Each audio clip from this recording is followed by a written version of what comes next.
മനസ്സിന്റെ പ്രത്യേകതകൾ. Doctor Sridhar Koothattukulam, hypnotherapist, മനസ്സ് കൗൺസിൽ സെന്റർ, എറണാകുളം ജില്ല. തലച്ചോറിലെ വൈദ്യുത രാസപ്രവർത്തനത്തെയാണ് മനസ്സെന്ന പദം കൊണ്ട് വിവക്ഷിക്കുന്നത്. മനുഷ്യന് മാത്രം ലഭിച്ച പ്രകൃതിയുടെ വരദാനമാണ് സവിശേഷമാർന്ന മനസ്സ്. എന്തും ഭാവനയിൽ കാണുവാനും അവ പ്രാവർത്തികമാക്കുവാനും അതിന് കഴിയും. ചിന്തകളാണ് മനസ്സിന്റെ ജീവൻ. അത് പോസിറ്റീവായാൽ സർവ്വ സൗഭാഗ്യങ്ങളും വന്നു ഭവിക്കും. അതെ, മാനസികാരോഗ്യം തന്നെയാണ് പരമപ്രധാനം. സ്നേഹവും അംഗീകാരവും അതിന് കൂടിയ തീരൂ. ആത്മഹത്യകൾ കേട്ടുകേൾവി പോലുമില്ലാത്ത ഇടം. മനസ്സിന് പ്രവർത്തിക്കുവാൻ പുറത്തുനിന്നോ അകത്തുനിന്നോ ഉള്ള പ്രചോദനം വേണം. ചിന്തകളാണ് പ്രവൃത്തികളിലേക്കും ശീലങ്ങളിലേക്കും നയിക്കുന്നത്.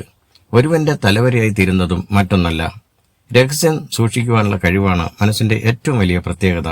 ഉള്ളിൽ ഒന്ന് വെച്ച് പുറമെ മറ്റൊരു മുഖം കാണിക്കുവാൻ അതിനാകും. ചിന്തകളുടെ ഫോട്ടോസ്റ്റാറ്റ് എടുക്കുവാനുള്ള യന്ത്രം കണ്ടുപിടിച്ചിട്ടുമില്ല. ബുദ്ധിശക്തി അഥവാ IQ ഇരുതല മൂർച്ചയുള്ള ഒരു വാൾ പോലെയാണ്. EQവിന്റെ വളർച്ചയ്ക്ക് ഒച്ചിന്റെ വേഗമാണിന്നും. വിദ്യാഭ്യാസ രംഗത്തെ വിളർച്ചയ്ക്ക് കാരണവും അതാണ്. സംസ്കാരത്തിന്റെ വക്കിടിയുന്ന കാഴ്ച. ആവർത്തിച്ച് കേൾക്കുന്ന കാര്യങ്ങൾ മനസ്സിനെ സ്വാധീനിക്കാറുണ്ട്. ഒരു നുണ 1000 പ്രാവശ്യം ആവർത്തിച്ചാൽ സത്യമായി തീരുമെന്നത് യുദ്ധതന്ത്രമാണ്. അതാണ് പരസ്യത്തിന്റെ രഹസ്യവും. യാഥാർത്ഥ്യവും സങ്കല്പവും തിരിച്ചറിയുവാൻ ചിലപ്പോൾ മനസ്സിന് കഴിയാറില്ല. സിനിമ കണ്ട് കരയുന്നവർ അതിന് തെളിവാണ്.